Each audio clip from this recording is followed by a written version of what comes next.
Assalamualaikum warahmatullahi wabarakatuh. Alhamdulillah, la haula wala quwwata illa billah, amma ba'd. Pada edisi kali ini kita akan membahas cerita kisah-kisah teladan para nabi yang mungkin semua kita sudah mendengarnya atau telah membaca di berbagai macam media atau di berbagai macam buku. Tapi paling tidak pada kesempatan kali ini saya akan bercerita tentang Nabi Yusuf. Siapa itu Nabi Yusuf? Mari kita simak berikut ini.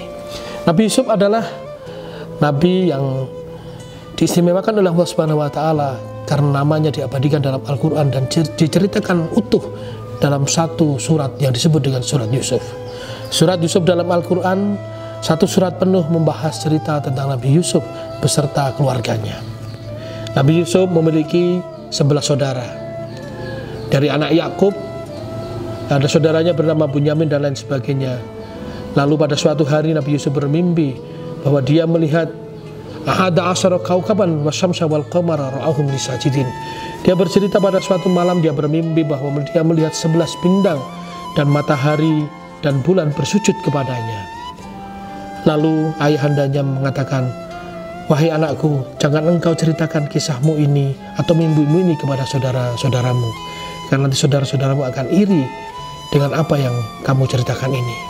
Karena perlakuan ayahnya yang sangat sayang kepada Nabi Yusuf dan Bunyamin membuat saudara-saudara yang lainnya kemudian iri hati kepada Nabi Yusuf. Lalu saudara-saudaranya secara berkelompok berencana ingin menyakiti, melukai, bahkan membunuh Nabi Yusuf, atau paling tidak minimal menghilangkan Yusuf dari rumahnya dan menjauhkan Yusuf dari ayahandanya, sehingga dengan begitu ayahnya akan menyayangi saudara-saudara yang lain. Maka memohonlah saudara yang paling tua kepada ayahandanya untuk mengajak Yusuf bermain di sebuah tanah lapang. Meskipun berat hati, akhirnya ayahandanya membolehkan Yusuf untuk pergi bersama saudara-saudaranya. Apa yang terjadi? Sepulang dari bermain, saudara-saudara Yusuf pulang dengan menangis dan membawa sebuah baju yang sudah dilumuri darah, sehingga menceritakan kepada ayahandanya bahwa Yusuf telah dimakan oleh singa. Tetapi Allah berkehendak lain.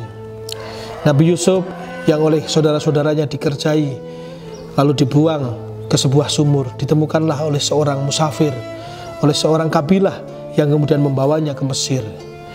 Di Mesir Nabi Yusuf kemudian dijual sebagai budak oleh kabilah tersebut, lalu dibeli oleh seorang perempuan yang cantik, istri dari Aziz, atau di Al-Quran disebutkan dengan Imra'atul Aziz.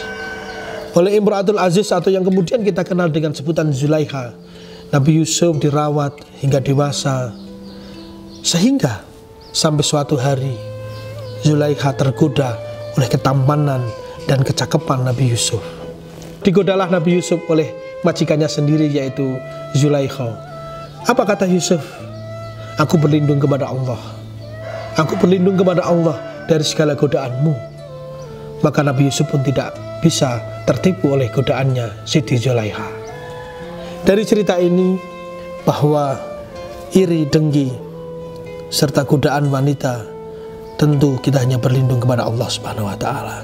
Lindungilah diri kita, lindungilah diri kita dari segala godaan yang menimpa kita hanyalah kepada Allah Subhanahu wa Ta'ala. Pelajaran yang diambil, iri, dengki tidaklah baik untuk kita pelihara. Jauhkanlah sifat iri, dengki dan hasad dari diri kita, dan senantiasa berlindung kepada Allah dari setiap godaan yang menimpa diri kita, entah itu godaan dari setan, entah itu godaan dari lawan jenis kita, atau bahkan godaan dari harta benda yang akan mempengaruhi kita untuk jauh daripada Allah Subhanahu wa Ta'ala. Sekian, semoga memberikan hikmah yang baik bagi kita semua. Assalamualaikum warahmatullahi wabarakatuh.